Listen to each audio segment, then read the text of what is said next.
നബിതങ്ങൾക്ക് അല്ലാഹു വിവരം പക്ഷത്ത് നിന്നുകൊണ്ട് കളവ് നടത്തിയ തുഅയ്മത്ത് ഇബ്നു ഉബൈറത്തിന്റെ കൈവെട്ടാൻ വിധിച്ചു, കൈമുറിക്കാൻ വിധിച്ചു. അപ്പോൾ തുഅയ്മത്തിന് വല്ലാത്ത വിഷമം, എന്റെ നേതാവല്ലേ, എന്നിട്ട് എന്റെ കൈമുറിക്കാൻ വിധിച്ചില്ലേ, എന്റെ പക്ഷത്ത് നിന്നില്ലല്ലോ. ഇല്ല ഇല്ല, സത്യം അംഗീകരിക്കുന്ന, പടച്ചവനെ ഭയപ്പെടുന്ന, മരണശേഷം ജീവിതമുണ്ടെന്നുറച്ച് വിശ്വസിക്കുന്ന ഒരു നബിയോ ഒരു പണ്ഡിതനോ ഒരു മഹാനോ സത്യത്തിന്റെ പക്ഷത്തല്ലാതെ പക്ഷപാതിത്വത്തിന് വേണ്ടി സംസാരിക്കൂല, പക്ഷപാതിത്വത്തിന് വേണ്ടി പറയൂല. ഹബീബായ നബിതങ്ങൾ എന്റെ കൂടെയുള്ള വ്യക്തിയാണെന്ന് മനസ്സിലാക്കി അദ്ദേഹത്തെ വിട്ടില്ല, അദ്ദേഹത്തിന്റെ കൈമുറിക്കാൻ വിധിച്ചു. തുഅയ്മത്ത് ഇബ്നു ഉബൈറക്ക് ഉടനെ തന്നെ ഇസ്ലാമിൽ നിന്ന് രാജിവെച്ചു. ഇസ്ലാമിൽ നിന്ന് തുഅയ്മത്ത് രാജിവെച്ചു. അങ്ങനെ തുമ്മും മന്ത്രിക്കുന്ന മൂക്കാണെങ്കിൽ മൂക്കെന്തിനാണ്? ഇസ്ലാമിന്റെ വിധി നടപ്പാക്കുമ്പോൾ, ഇസ്ലാമിന്റെ നിയമം പറയുമ്പോൾ അത് അംഗീകരിക്കാൻ കഴിയാത്തവൻ യഥാർത്ഥ മുസ്ലിമാണോ? ഫലാ വറബ്ബിക ലാ യുഅ്മിനൂന حتى يحكموك فيما شجر بينهم ثم لا يجدوا في أنفسهم حرجا مما قضيت ويسلموا تسليما. നബിതങ്ങൾ ഒരു തീരുമാനം പറഞ്ഞാൽ മനക്ലേശമില്ലാതെ 100% അംഗീകരിക്കാത്ത കാലത്തോളം ഫലാ വറബ്ബിക ലാ യുഅ്മിനൂൻ, റബ്ബിനെ തന്നെയാണ് സത്യം, സത്യവിശ്വാസിയാകൂല. നബിതങ്ങൾ ഒരു തീരുമാനം പറഞ്ഞാൽ അത് അംഗീകരിച്ചോളണം, ഇല്ലെങ്കിൽ അവൻ മൂമിനല്ല എന്ന് അല്ലാഹ് സത്യം ചെയ്ത് പറഞ്ഞതാണ്. അതാ ഈ തുഅയ്മത്ത് ഇബ്നു ഉബൈറക്ക് ശരിക്കും മനസ്സിൽ വിശ്വസിച്ചിട്ടുണ്ടായിരുന്നില്ല. വിശ്വാസമുണ്ടെങ്കിൽ അദ്ദേഹം ഇസ്ലാമെന്ന് രാജിവെക്കൂല, ഇസ്ലാമിന്റെ വിധി നടപ്പാക്കാൻ വേണ്ടി നിന്നുകൊടുക്കുമായിരുന്നു. നിങ്ങൾക്കറിയില്ലേ, മാഇസ് റളിയല്ലാഹു അൻഹു ദുർബല നിമിഷത്തിൽ വ്യഭിചാരക്കുറ്റം ചെയ്തു പോയിട്ട് ത്വഹിർനി യാ റസൂലല്ലാഹ്, എന്നെ ശുദ്ധീകരിക്കണേ എന്ന് പറഞ്ഞിട്ട് സ്വന്തം ശരീരത്തിൽ എറിഞ്ഞു കൊല്ലാൻ വേണ്ടി മഹാനവറുകൾ അങ്ങോട്ട് ആവശ്യപ്പെട്ടില്ലേ? കാരണം ഈമാനാണ്. എനിക്കെന്ത് നഷ്ടം വന്നാലും, എന്നെ എറിഞ്ഞങ്ങ് കൊന്നുപോയാലും, എന്റെ കയ്യോ കാലോ മുറിക്കപ്പെട്ടാലും ഈ ലോകത്തെ ജീവിതമല്ല ജീവിതം, യഥാർത്ഥ ജീവിതം മരണത്തിന് ശേഷമാണ്. അവിടെ കളവ് വിലപ്പോകൂല, വഞ്ചന വിലപ്പോകൂല, കുപ്രചരണം വിലപ്പോകൂല, ആരോപണം വിലപ്പോകൂല. അവിടെ അതാ സർവസത്യവും വെളിച്ചത്ത് വരുന്നൊരു ലോകമാണത്. അവിടെ പടച്ചവന്റെ കോടതിയാണ്. അൽയൗമ നഖ്തിമു അലാ അഫ്വാഹിഹിം വതുകല്ലിമുനാ ഐദീഹിം വതശ്ഹദു അർജുലുഹും ബിമാ കാനൂ യക്സിബൂൻ. അവിടെ കളവ് പറയാൻ ഒരുങ്ങുന്നവരുടെ നാവുകൾക്ക്, വായകൾക്ക് സീല് വെച്ചുപോയി, കൈകൾ സംസാരം തുടങ്ങിപ്പോയി, കാലുകൾ സാക്ഷി പറഞ്ഞുപോയി. അവിടെ ഒരാൾക്കും സത്യം മൂടിവെക്കാൻ കഴിയൂല. ആ റബ്ബിന്റെ കോടതിയിലും റബ്ബിലും വിശ്വസിക്കുന്നവർക്ക് കളവിന് കൂട്ടുനിൽക്കാൻ കഴിയൂല, കള്ളം പറയാൻ കഴിയൂല. അതുകൊണ്ടാണ് ഹബീബായ നബിതങ്ങൾ അൽ മുഅ്മിനു ലാ യക്ദിബു, യഥാർത്ഥ വിശ്വാസി കളവ് പറയൂല എന്ന് പറയാൻ കാരണം ഇരിക്കട്ടെ, മഹാനായ നബി സല്ലല്ലാഹു അലൈഹി വസല്ലം തങ്ങൾ രാജിവെച്ച് അദ്ദേഹം ശത്രുപക്ഷത്തേക്ക് പോയി. അങ്ങനെ മക്കയിലേക്ക് അദ്ദേഹം യാത്ര ചെയ്തു. മദീനയിൽ നിന്ന് അവിടെയുള്ള മുശ്രിക്കീങ്ങളുടെ കൂടെ ചേർന്ന് ജീവിക്കാൻ തീരുമാനിച്ചു. അങ്ങനെ ഒരു ദിവസം അദ്ദേഹം കളവ് നടത്തി പരിചയമുള്ളവനായതിനാൽ അദ്ദേഹം ഒരു ദിവസം ഒരു വീട് തുറന്നുകൊണ്ട് കളവ് നടത്താൻ ശ്രമിച്ചു. വീട് തുറന്ന് അതിന്റെ ഉള്ളിലേക്ക് കയറാൻ അദ്ദേഹം പരിശ്രമിക്കുമ്പോ ശരീരത്തിന്റെ പകുതി ഭാഗം വീട്ടിന്റെ ഉള്ളിലും പകുതി ഭാഗം പുറത്തുമുള്ള നിലക്ക് അദ്ദേഹം അങ്ങോട്ട് വലിഞ്ഞ് കയറാൻ നോക്കുന്ന സമയത്ത് വീട്ടിന്റെ ചുമര് ഇടിഞ്ഞ് വീണു. അദ്ദേഹത്തിന്റെ തല അപ്പുറത്തും ഉടലിപ്പുറത്തുമായി പെടഞ്ഞ് തേമത്ത് ചത്തുപോയി. ഓ സുഹൃത്തുക്കളെ, ചതിയും വഞ്ചനയുമായി നടന്നാൽ അങ്ങനെയാണ്. ദുന്യാവിലും ചിലപ്പോൾ അനുഭവിക്കും, ആഖിറത്തിലും ചിലപ്പോൾ അനുഭവിക്കും. അല്ലാഹു കാക്കട്ടെ. ബക്കറ്റുമായി വരുമ്പോൾ എല്ലാവരും നല്ല സംഭാവന കൊടുക്കണം. ഈ പരിപാടിക്ക് തന്നെ വലിയ ചെലവുണ്ടാകും. അത് നമ്മൾ എല്ലാവരും നന്നായി സഹകരിക്കണം. ഇന്നലെ ഞാൻ പറഞ്ഞിരുന്നു, നമ്മുടെ സ്ഥാപനങ്ങളിലൊക്കെ ക്യാമറ വെക്കണം. അതിന് വലിയ ക്യാമറയ്ക്ക് 7000 ഉറുപ്പിക വേണം, ചെറുതിന് 4000 വേണം. അത് ക്യാമറക്ക് മാത്രമാണ്. ബാക്കിയുള്ള പണിക്കൊക്കെ വേറെ പൈസ വേണം. അപ്പോ നിങ്ങളൊക്കെ കൊടുക്കുന്ന സംഭാവനകൾ അത് വലിയ സേവനമാണെന്ന് മനസ്സിലാക്കണം. ഞാനിവിടെ കയറി വന്നപ്പോ 1-2 ആളുകൾ ഇന്നലെ ഏറ്റ 7000 തന്നു. അങ്ങനെ തന്നെയാണ് എല്ലാവരും ചെയ്യേണ്ടത്. ഈ ബാക്കിയുള്ളവരോട് ഏൽക്കുകയും വേണം, ഏറ്റത് ഇന്നും നാളെയും കൊണ്ട് തരികയും വേണം. ക്യാമറ നീട്ടിക്കൂടാ, പെട്ടെന്ന് തന്നെ വെക്കണം. അതുകൊണ്ട് എല്ലാവരും സഹകരിക്കണം എന്നുണർത്തുന്നു. ക്യാമറ വെക്കൽ ആവശ്യമാണെന്ന് നിങ്ങൾക്കറിയാമല്ലോ. കാരണം തേമത്തിന് ഉപേരത്തിന് പോലെ ഉള്ള ധാരാളം ആളുകൾ ഏത് കാലത്തും ഉണ്ടാകാൻ സാധ്യതയുണ്ട്. അതുകൊണ്ട് ക്യാമറ വെക്കൽ അനിവാര്യമാണ്. ഓ സഹോദരന്മാരെ, അതോടെ നാശമടഞ്ഞുപോയി. നബി സല്ലല്ലാഹു ആ ഹബീബായ നബിതങ്ങളെ സ്നേഹിക്കുന്ന, ആ നബിതങ്ങൾക്ക് വേണ്ടി ജീവിക്കുന്ന ഇഖ്ലാസുള്ള പണ്ഡിതന്മാരും അങ്ങനെയാണ്. നിങ്ങൾ കേട്ടിട്ടില്ലേ, കുട്ടിയാമ്മ മുസ്ലിയാർ എന്ന് പറയുന്നൊരു മഹാൻ കേരളത്തിൽ ജീവിച്ചു മരണപ്പെട്ടു പോയൊരു പണ്ഡിതനാണ്. ആ മഹാനവറുകൾ ഒരു ദിവസം സുബഹി നിസ്കാരത്തിന് വേണ്ടി, തഹജ്ജുദ് നിസ്കാരത്തിന് വേണ്ടി പാതിരാ സമയത്ത് ഒതുവെടുക്കുമ്പോ ബേക്കിൽ വന്നിട്ട് ഒരു അക്രമി അടിച്ചു കളഞ്ഞു. ആ മഹാനായ പണ്ഡിതനെ ഇന്നും വെളിയങ്കോട് പോയാൽ മഹാനവറുകളെ മക്ബറ കാണാം. ഒരു മനുഷ്യൻ വന്ന് ബേക്കുന്ന പണ്ഡിതനെ അടിച്ചു കളഞ്ഞു. പണ്ഡിതന്മാരോട് ശത്രുത വെക്കുന്ന ആളുകൾ എല്ലാ കാലത്തും ഉണ്ടായിട്ടുണ്ട്. മഹാനായ കുട്ടിയാമൂസിരാരെ ബേക്കിന്ന് അടിച്ചു കളഞ്ഞു, വല്ലാതെ വേദനിച്ചു. അദ്ദേഹം അതാ പോലീസിൽ കേസ് കൊടുത്തു.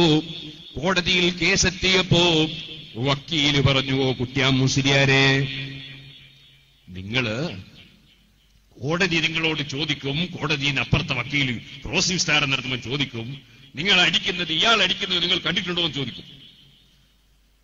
അയാളെ തൊട്ട പരക്കാരൻ തന്നെയാ അടിച്ചിട്ട് ഓടുന്നത് മഹാനവർ കണ്ടതാ. ബേക്കെന്ന് അടിച്ചിട്ട് അയാൾ ഓടുന്നത് കണ്ടതാ.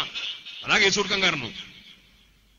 അപ്പൊ കുട്ടിയാ മുസ്ലിയാരോട് വക്കീല് പറഞ്ഞു, കോടതിയിൽ വക്കീല് ചോദിക്കും, നിങ്ങളെ ഇയാൾ അടിക്കുന്നത് കണ്ടിട്ടുണ്ടോ? അപ്പൊ നിങ്ങൾ കണ്ടു എന്ന് പറയണേ. അപ്പൊ കുട്ടിയാ മുസ്ലിയാർ അങ്ങനെ ഞാൻ പറയൂല. അതെന്താ? അടിക്കുന്നത് കണ്ടിട്ടില്ല, അടിച്ചതിന് ശേഷം ഓടുന്നതാ കണ്ടത്. അടിക്കുന്നത് ഞാൻ കണ്ടില്ല, അടിച്ചിട്ട് ഓടുന്നതാ കണ്ടത്. അപ്പൊ അടിക്കുന്നത് ഞാൻ കണ്ടിട്ടില്ല.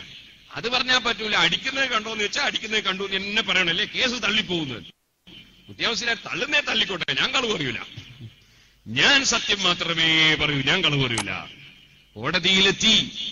അപ്പുറത്തെ ക്രോസ് വിസ്താരം നടത്തുമ്പോ അപ്പുറത്തെ വക്കീല് ചോദിച്ചു, നിങ്ങളെ അടിക്കുന്നത് നിങ്ങൾ കണ്ടിട്ടുണ്ടോ? മൂപ്പര് പറഞ്ഞു, അടിക്കുന്നത് ഞാൻ കണ്ടിട്ടില്ല, ഓടുന്നതേ കണ്ടിട്ടുള്ളൂ.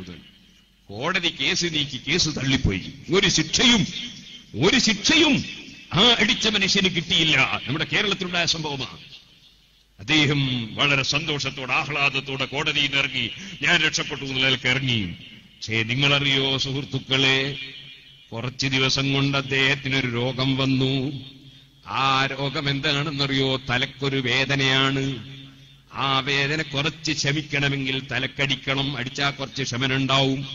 സുബ്ഹാനല്ലാഹ്, അടി തന്നെ, സ്വന്തം തലക്കടി തന്നെ. അടിച്ചു വേദന കൂടുന്നതിനനുസരിച്ച് ശക്തിയിലടിച്ചു. സ്വന്തം തന്നെ അടിച്ചങ്ങ് മരണപ്പെട്ടുപോയി.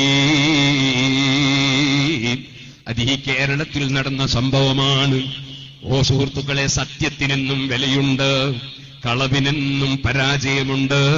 പക്ഷേ ചിലപ്പോൾ കളവ് താൽക്കാലികമായി വിജയം കാണും. അവസാനം ജാഅൽ ഹഖ് വസഹഖൽ ബാത്തിൽ ഇന്നൽ ബാത്തില കാന സഹൂഖാ. ഹഖ് നിലനിൽക്കും, ബാത്തിൽ അകന്നു പോകും കേട്ടോ. ഇരിക്കട്ടെ, കളവ് പറയില്ലെന്ന് ഗ്യാരണ്ടി പറഞ്ഞ ചെറുപ്പക്കാരൻ കള്ളുകുടി നിർത്തി, കളവും നിർത്തി. ഇന്ന് കളവ് നടത്താൻ ഞാനില്ല, എന്റെ കൈ മുറിച്ചു പോകും. നാളെ സത്യം പറഞ്ഞാൽ നിങ്ങൾ പോയിക്കോളൂ. ദുഷിച്ച കൂട്ടാളികളെ തിരിച്ചേച്ചു. അതാ കുറച്ചു കഴിയുമ്പോ വ്യഭിചാരത്തിന് ക്ഷണിക്കാൻ കൂട്ടാളികൾ വരുന്നു. അദ്ദേഹം ചിന്തിക്കുന്നു, ഞാൻ നബിതങ്ങളെ സമീപത്ത് എന്നിട്ട് സത്യം പറഞ്ഞാൽ വ്യഭിചരിച്ച മനുഷ്യൻ വിവാഹിതനാണെങ്കിൽ എറിഞ്ഞുകൊല്ലും, സമ്മതിച്ചാൽ എറിഞ്ഞുകൊല്ലും. അല്ലെങ്കിൽ 4 സാക്ഷിയുണ്ടെങ്കിൽ എറിഞ്ഞുകൊല്ലും. വിവാഹിതനല്ലെങ്കിൽ 100 അടിയടിക്കും. അതാണ് ഇസ്ലാമിന്റെ ശിക്ഷ. പക്ഷേ അവിടെ നിങ്ങൾ ചിന്തിക്കണം, സ്വയം സമ്മതിച്ചാലാണ് ശിക്ഷ നടപ്പാക്കുന്നത്, അല്ലെങ്കിൽ 4 സാക്ഷികൾ വേണം. നേരെ മറിച്ച് ഒറ്റ മനുഷ്യനാണ് വ്യഭിചരിക്കുന്നത് കണ്ടതെങ്കിൽ ആ മനുഷ്യൻ കോടതിയിൽ പോയി പറഞ്ഞാൽ, ഇസ്ലാമിന്റെ നിയമം ഇസ്ലാമിന്റെ കോടതിയിൽ തന്നെ പോയി പറഞ്ഞാൽ, അല്ലെങ്കിൽ പുറത്ത് മറ്റൊരാളോട് പറഞ്ഞാൽ, ഒറ്റ മനുഷ്യൻ കണ്ടിട്ട് പറഞ്ഞാൽ പറഞ്ഞവന് 80 അടി കോടതി വിധിക്കും. രണ്ടാമതൊരാളും കൂടി പറഞ്ഞാൽ അവനും 80 അടി വിധിക്കും. ഒരാളും കൂടി പറഞ്ഞാൽ 80 അടി അവനും കിട്ടും. 4 ആളുകൾ കാണണം. അതും എങ്ങനെ കാണണം? ഒരാളെക്കുറിച്ച് വ്യഭിചാരാരോപണം പറയണമെങ്കിൽ, ബലാത്സംഗത്തിന്റെ ആരോപണം പറയണമെങ്കിൽ, മുസ്ലിമീങ്ങൾക്ക് ഇസ്ലാമിന്റെ നിയമമാണ് ഞാൻ പറയുന്നത്, ഇന്ത്യ രാജ്യത്തിന്റെ ക്രിമിനൽ നിയമമല്ല, ഇസ്ലാമിന്റെ ക്രിമിനൽ നിയമമാണ് ഞാൻ പറയുന്നത്. 4 ആള് കണ്ടിരിക്കണം. ആ 4 ആളുകൾ ബക്കറ്റും കയറും കിണറ്റിലിറങ്ങുന്നത് പോലെ കാണണം. വെറുതെ അവൻ കയറിപ്പോകുന്നത് കണ്ടു പിന്നെ ഇറങ്ങിപ്പോരുന്നത് കണ്ടു എന്ന് പറഞ്ഞാൽ പോരാ. മറിച്ച് ബക്കറ്റും കയറും കിണറ്റിലിറങ്ങും പോലെ, പണ്ഡിതന്മാര് പറഞ്ഞ ഉദാഹരണമാണ്. അല്ലെങ്കിൽ സുറുമക്കോലും കുപ്പിയും പോലെ കാണണമെന്നാ പറഞ്ഞത്. അങ്ങനെ കണ്ട 4 ആള് വേണം. ആ 4 ആള് തന്നെ അതേ ഒരു പണ്ഡിതനാണെങ്കിൽ, ആ 4-ൽ ഒരുത്തൻ പണ്ഡിതനാണെങ്കിൽ, അവൻ അങ്ങാടിയിലൂടെ തലമറക്കാതെ നടക്കുന്നവനാണെങ്കിൽ ആ പണ്ഡിതൻ സാക്ഷിക്ക് പറ്റൂല. ഒരു ദിവസം ഒരു നിസ്കാരം ഖളാക്കിയവനാണെങ്കിൽ അടുത്ത കൊല്ലം വരെ ഒറ്റ നിസ്കാരം ഖളാക്കാതെ ഖളാ വീട്ടിയതിനു ശേഷം പടച്ചവനോട് തൗബ ചെയ്തിട്ട് 1 കൊല്ലത്തോളം പിന്നെ ഒറ്റ നിസ്കാരം ഖളാക്കാത്തവനായിരിക്കണം. ഉദാഹരണത്തിന് ഇന്നത്തെ അസർ ഖളാക്കിയവൻ മഗ്രിബിന് ഖളാ വീട്ടിയിട്ട് പടച്ചവനോട് കരഞ്ഞ് പറഞ്ഞിട്ട് അവനതാ നാളെ വന്നാ സാക്ഷിക്കെടുക്കൂല ഇസ്ലാമിന്റെ കോടതിയിൽ. മറിച്ച് ഒരാഴ്ച കഴിഞ്ഞാലും എടുക്കൂല, അതേ 1 മാസം കഴിഞ്ഞാലും എടുക്കൂല. 1 കൊല്ലത്തേക്കൊരൊറ്റ നിസ്കാരം ഖളാക്കാതിരിക്കണം. അങ്ങനെ വരുമ്പോൾ സാക്ഷിക്ക് പറ്റുന്ന എത്ര ആളുകളുണ്ടാകുമെന്ന് നിങ്ങൾ ചിന്തിക്കണം. അപ്പൊ 4 മഹാന്മാരായ ആളുകൾ ശരിക്ക് കണ്ണുകൊണ്ട് കണ്ടതായി സാക്ഷി പറഞ്ഞാലല്ലാതെ ഒരു മുസ്ലിമായ മനുഷ്യന് ഒരാളെ പേരിൽ വ്യഭിചാരാരോപണം പറയാൻ പാടില്ല. പറഞ്ഞാൽ ഇസ്ലാമിന്റെ കോടതി 80 അടി ശിക്ഷിക്കുമെന്ന് മാത്രമല്ല, റബ്ബിന്റെ അടുക്കൽ വലിയ തെറ്റായതിനാൽ റബ്ബ് അതാ നരകത്തിലിട്ട് ശിക്ഷിക്കും കേട്ടോ. മഹാന്മാരായ ആളുകളെ അപകീർത്തിപ്പെടുത്താൻ, അവരെ പേരിൽ ആരോപണം ഉന്നയിക്കാൻ കഴിയില്ലെങ്കിൽ അവരോട് ബന്ധപ്പെട്ടവരുടെ പേരിൽ അപകീർത്തിപ്പെടുത്തുക എന്നത് മുനാഫിഖീങ്ങളുടെ സ്വഭാവമായിരുന്നു. അതുകൊണ്ടാണ് നബി സല്ലല്ലാഹു അലൈഹി വസല്ലം തങ്ങൾ വ്യഭിചരിച്ചു എന്ന് പറഞ്ഞാൽ ഒരാളും സ്വീകരിക്കൂല. അതിന് റസൂലുള്ളാഹിന്റെ ഭാര്യ ആയിഷ ബീവി വ്യഭിചരിച്ചു എന്ന് മുനാഫിഖീങ്ങൾ പ്രചരിപ്പിച്ചില്ലേ? കാരണം ഇസ്ലാമിക പ്രസ്ഥാനത്തെ നശിപ്പിക്കാൻ അപകീർത്തിപ്പെടുത്തൽ മാത്രമേ വഴിയുള്ളൂ എന്ന് ചിന്തിച്ച കപട വിശ്വാസികൾ ചെയ്ത പണിയായിരുന്നു അത്. അപ്പൊ വ്യഭിചാരം എന്ന് പറയുന്നത് വലിയ തെറ്റാണ്, വലിയ കുറ്റമാണ്. ഫാഹിശത്തം വളരെ വഷളായ തെറ്റാണത്, വളരെ മോശമായ ഏർപ്പാടാണത്. വ്യഭിചരിക്കുന്ന മനുഷ്യന്റെ ലൈംഗികാവയവങ്ങളോ സഹോദരിമാരെ സഹോദരന്മാരെ നരകത്തിൽ നിന്ന് പഴുത്തിട്ട് ചലമൊലിക്കുമെന്നും ആ ചലത്തിന്റെ ദുർഗന്ധം കൊണ്ട് മറ്റ് നരകവാസികൾ തന്നെ കാവല് ചോദിക്കുമെന്നും ഒക്കെ ഹദീസിലില്ലേ? ഗുഹയുടെ ആകൃതിയിലുള്ള ഒരു അടുപ്പ് പോലെയുള്ള സ്ഥലം, അടുപ്പിന്റെ ആകൃതിയിലുള്ള ഒരു ഗുഹ പോലുള്ള സ്ഥലം, അവിടെ അതാ ഉടുതുണിയില്ലാത്ത പുരുഷന്മാരും സ്ത്രീകളും അടിയിൽ തീ കത്തിക്കപ്പെടുമ്പോ മേലോട്ടവര് പൊങ്ങുന്നു, മേലെ അവര് തങ്ങി നിൽക്കുന്നു, തീയിന്റെ ചൂട് മുഴുവനും അനുഭവിക്കുന്നു. തീയിന്റെ ആളല് നിൽക്കുമ്പോൾ അവരെ താഴേക്ക് വീഴുന്നു. വീണ്ടും മേൽപോട്ട് പോകുന്നു, തീയാളി കത്തുന്നു, ചൂടിങ്ങനെ അനുഭവിക്കുന്നു. ഇങ്ങനെ ശിക്ഷിക്കപ്പെടുന്നവരാരാണെന്ന് ചോദിച്ചപ്പോ ജിബ്രീൽ അലൈഹിസ്സലാം പറഞ്ഞില്ലേ, ഫഹ്മുസ്സലാം, അത് വ്യഭിചാരക്കുറ്റം ചെയ്യുന്ന ആണുങ്ങളും പെണ്ണുങ്ങളുമാണ്. അതുകൊണ്ട് ഒരു കാലത്തും ഒരു നിലക്കും അതാ ഒരു മനുഷ്യനും ചിന്തിക്കാൻ പാടില്ലാത്ത വളരെ ഗുരുതരമായ തെറ്റാണ് ബലാത്സംഗം, വളരെ ഗുരുതരമായ തെറ്റാണ് വ്യഭിചാരം. ഒരിക്കലും അതിലേക്കൊരു മനുഷ്യൻ ലാ തഖ്റബുസ് സിനാ, വ്യഭിചാരത്തിലേക്ക് അടുത്തു പോകാൻ തന്നെ പാടില്ല എന്ന് പഠിപ്പിച്ചത് കൊണ്ടാണ് സുഹൃത്തുക്കളെ അന്യ സ്ത്രീകളെ മുഖത്തേക്ക് നോക്കുന്നത് പോലും, അന്യപുരുഷന്മാരെ മുഖത്തേക്ക് സ്ത്രീകൾ നോക്കുന്നത് പോലും വിരോധിച്ചില്ലേ? സ്ത്രീ പുരുഷന്മാരിടകലരുന്നത് വിരോധിച്ചില്ലേ? എന്റെ പ്രിയപ്പെട്ട സഹോദരിമാരെ, വ്യഭിചാരത്തിന് സാഹചര്യമുണ്ടാകുന്ന ഒരു വാക്കും ഒരു പ്രവൃത്തിയും നിങ്ങളിൽ നിന്നുണ്ടാകരുത്. നിങ്ങളെ ടെലിഫോൺ നമ്പർ അതാ അനാവശ്യമായി ആർക്കും കൊടുത്തേക്കരുത്. ആ ടെലിഫോണിൽ അന്യപുരുഷന്മാർ വിളിച്ചാൽ എടുത്തേക്കരുത്. അന്യപുരുഷന്മാരോട് അനാവശ്യമായി സംസാരിച്ചേക്കരുത്. അതുപോലെ ഞാൻ പറയട്ടെ, വല്ലാത്ത വഞ്ചന ചെയ്യുന്ന ചില സ്ത്രീകൾ, സ്വന്തം ഭർത്താവ് ടെലിഫോണിന് പണമടക്കുന്നു, അവൻ വാങ്ങിച്ചു കൊടുത്ത ടെലിഫോണാണ്, അവൻ വാങ്ങിച്ചു കൊടുത്ത പറമ്പാണ്, അവൻ ഉണ്ടാക്കി കൊടുത്ത വീടാണ്, അവൻ വാങ്ങിച്ചു കൊടുത്ത കട്ടിലും കിടക്കയുമാണ്. അതാ ഭർത്താവ് പൊരുത്തപ്പെടാത്തവന് വേണ്ടി ഉപയോഗിക്കുന്നവരെക്കാൾ ചതി നടത്തുന്ന, വഞ്ചന നടത്തുന്ന മറ്റൊരു വ്യക്തിയുണ്ടോ? അത്തരം സ്ത്രീകളൊക്കെ നരകത്തിൽ കിടന്ന് വിഷമിക്കുമ്പോൾ രക്ഷപ്പെടുത്താൻ ആരെങ്കിലും ഉണ്ടാകുമോ? അതുകൊണ്ട് അത്തരം വിഷയങ്ങളൊന്നും തന്നെ സഹോദരിമാരെ, സഹോദരന്മാരെ, ജീവിതത്തിൽ വന്നു പോകാതെയും അതിനുള്ള സാഹചര്യം ഉണ്ടാക്കാതെയും എത്ര വലിയ മനുഷ്യരെയും പിശാചി പറ്റിച്ചു കളയും. അതുകൊണ്ട് അതിന്റെ സാഹചര്യത്തിലേക്ക് തന്നെ കടക്കരുത് കേട്ടോ. അതേ സമയത്ത് ഞാൻ പറഞ്ഞല്ലോ, നിരപരാധികളായ ആളുകളുടെ പേരിൽ വ്യഭിചാര കുറ്റം പറയുന്ന മനുഷ്യൻ അവനൊരു കാലഘട്ടത്തിലും സാക്ഷിക്ക് പോലും പറ്റാത്തവനാണ് കേട്ടോ. ഒരിക്കലും തെറ്റ് പ്രചരിപ്പിക്കരുത്, അനാവശ്യം സംസാരിക്കരുത്, വളരെ ശ്രദ്ധിച്ചുകൊണ്ട് ജീവിച്ചു മരിക്കണം. ആകയാൽ അഷ്റഫുൽ ഖൽഖ് സല്ലല്ലാഹു അലൈഹി വസല്ലമ തങ്ങളുടെ പ്രബോധന രീതി, ഞാൻ വ്യഭിചരിക്കാറുണ്ട്, കള്ളുടിക്കാറുണ്ട്, കളവ് നടത്താറുണ്ട്, കളവ് പറയാറുണ്ട്, നാലും കൂടി എന്നെ വിരോധിക്കരുത്, ഒറ്റക്കാര്യം വിരോധിച്ചാൽ ഞാൻ എടുക്കാം എന്ന് പറഞ്ഞ വ്യക്തിയോട് കളവ് പറയരുത് എന്ന് മാത്രം പറഞ്ഞ മുഹമ്മദ് റസൂലുള്ളാഹി ആ ഒരൊറ്റക്കാര്യം കൊണ്ട് 4 തെറ്റുകളും ഇല്ലാതെയാക്കി. അതാണ് നബി സല്ലല്ലാഹു അലൈഹി വസല്ലമയുടെ പ്രബോധന രീതി. ആ നബി സല്ലല്ലാഹു അലൈഹി വസല്ലമ തങ്ങൾക്ക് ആദ്യമായി ഇറങ്ങിയ ആയത്ത് ഇഖ്റ,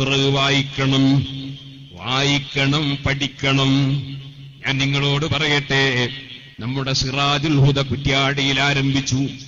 ഓല ഷെഡ് കെട്ടിയിട്ട് 19 സെന്റ് സ്ഥലത്ത് തുടങ്ങിയ ആ സ്ഥാപനം റബ്ബിന്റെ തൗഫീഖ് കൊണ്ട് എത്രയോ സ്ഥാപനങ്ങൾ റബ്ബ് സുബ്ഹാനഹു വ തആല തന്നു. ഇവിടെയും 5 ഓല ഷെഡുകളിലാണ് നമ്മൾ ആദ്യം ഇംഗ്ലീഷ് മീഡിയം സ്കൂൾ ആരംഭിച്ചത്. വെറും ഓല ഷെഡിലാണ്. ഈ നാട്ടിലും പരിസരങ്ങളിലുമുള്ള ജനങ്ങൾ ആ ഓല ഷെഡിൽ കുട്ടികളെ പറഞ്ഞേച്ച് പഠിപ്പിച്ചത് എന്തിന്റെ പേരിലാണ്?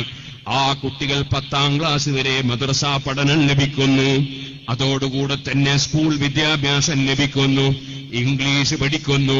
ഞാനിവിടെ എഴുന്നേൽപ്പിച്ച് നിർത്തിയാൽ മോശമാകും, അതുകൊണ്ട് എഴുന്നേൽപ്പിച്ച് നിർത്തുന്നില്ല. ഞാൻ ചോദിക്കട്ടെ, നമ്മളെ നാട്ടിൽ, ഞാനും നിങ്ങളെ നാട്ടുകാരനല്ലേ, നമ്മളെ നാട്ടില് ഒരു 25 കൊല്ലം മുമ്പ് SSLC പാസ്സായ കുട്ടികൾ ഒരു മഹല്ലിൽ എത്ര ഉണ്ടാകാറുണ്ട്? SSLC പാസ്സായ കുട്ടികൾ എത്ര ഉണ്ടാകാറുണ്ട്? വളരെ വിരളമല്ലേ? റബ്ബിന്റെ തൗഫീഖ് കൊണ്ട് 24 കൊല്ലം മുമ്പ് സിറാജുൽ ഹുദ എന്ന സ്ഥാപനം കുറ്റ്യാടിയിൽ ആരംഭിച്ച് 20ഓളം കൊല്ലമായി നാദാപുരത്തും, അതേ അവിടുന്ന് ശേഷം പാറക്കടവിലും കുറ്റ്യാടിയിലും മേപ്പയ്യൂരിലും പെരിങ്ങത്തൂരിലും, അതേ വടകരയിലും തൂവക്കൊന്നിലും, അങ്ങനെ തുടങ്ങി പേരാമ്പ്രയിലും 8 സ്ഥലങ്ങളിൽ നമ്മൾ വിദ്യാഭ്യാസ കേന്ദ്രങ്ങൾ സ്ഥാപിച്ചപ്പോ 10,000-ത്തിലധികം കുട്ടികൾ ഇപ്പോൾ ഇംഗ്ലീഷ് വിദ്യാഭ്യാസം നൽകപ്പെടുന്നു. ആ കുട്ടികളെല്ലാം റബ്ബിന്റെ തൗഫീഖ് കൊണ്ട് 10 വരെ മദ്രസയും പഠിക്കുന്നു.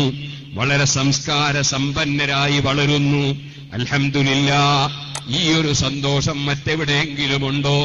പാറക്കടവിലെ ഒരു പെൺകുട്ടിയെ വിവാഹം കഴിപ്പിച്ചത് നാദാപുരത്ത് പ്രസവിക്കാൻ വേണ്ടി, അതേ നാദാപുരത്തെ ഭർത്താവിന്റെ വീട്ടിൽ നിന്ന് പ്രസവിക്കാൻ വേണ്ടി പാറക്കടവിലേക്ക് ആ സ്ത്രീ വരുമ്പോ കുട്ടിയെയും കൂടി ഇങ്ങോട്ട് കൂട്ടിയാൽ ആ നാദാപുരത്ത് പഠിക്കുന്ന കുട്ടിക്ക് തൽക്കാലം 2-3 മാസം ഇവിടെ സൗകര്യം, ഇവിടെയുള്ള കുട്ടിക്ക് പേരാമ്പ്ര സൗകര്യം, പേരാമ്പ്രയുള്ള കുട്ടിക്ക് വടകര സൗകര്യം, വടകരയുള്ള കുട്ടിക്ക് പെരിങ്ങത്തൂരിൽ സൗകര്യം, പെരിങ്ങത്തൂരുള്ള കുട്ടിക്ക് തൂവക്കുന്നിന് സൗകര്യം.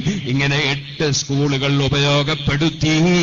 അതാ സ്ത്രീകൾക്ക് പോലും അവരുടെ ഏതെങ്കിലും അവസരങ്ങളിൽ അവർക്കൊന്നായി അവരെ വീടുകളിൽ, സ്വന്തം വീടുകളിൽ, ബാപ്പയുടെ വീടുകളിൽ താമസിക്കേണ്ടി വരുമ്പോൾ പോലും അവരെ കുട്ടികളുടെ പഠനം മുടങ്ങാതെ ഇംഗ്ലീഷ് വിദ്യാഭ്യാസവും അതിന്റെ പുറമെ ധാർമ്മിക വിദ്യാഭ്യാസവും കൊടുത്തുകൊണ്ട് പഠിപ്പിച്ച നമ്മളെ മക്കൾ, ഞാൻ ചോദിക്കട്ടെ, 2000-ഓളം വരുന്ന ഇംഗ്ലീഷ് മീഡിയം സ്കൂളുകൾ കേരളത്തിൽ SSLC പരീക്ഷയിൽ, CBSE പരീക്ഷയിൽ വിജയം കൈവരിച്ച സ്കൂളുകളിൽ ആകെ 25 സ്കൂളുകളെ മാത്രം തെരഞ്ഞെടുക്കപ്പെട്ടപ്പോൾ ഏറ്റവും മുൻപന്തിയിലുള്ള 25 സ്കൂളുകളിൽ ഒന്ന് നമ്മുടെ ഈ ദാറുൽ ഹുദ ഇംഗ്ലീഷ് മീഡിയം സ്കൂളും, ഒന്ന് കുറ്റ്യാടി സിറാജുൽ ഹുദ ഇംഗ്ലീഷ് മീഡിയം സ്കൂളും, അതുപോലെ പൊതുപരീക്ഷയിലും മറ്റ് പരീക്ഷയിലും 1ാം റാങ്ക് വാങ്ങിയ നമ്മുടെ നാദാപുരം ദാറുൽ ഹുദയുമൊക്കെ.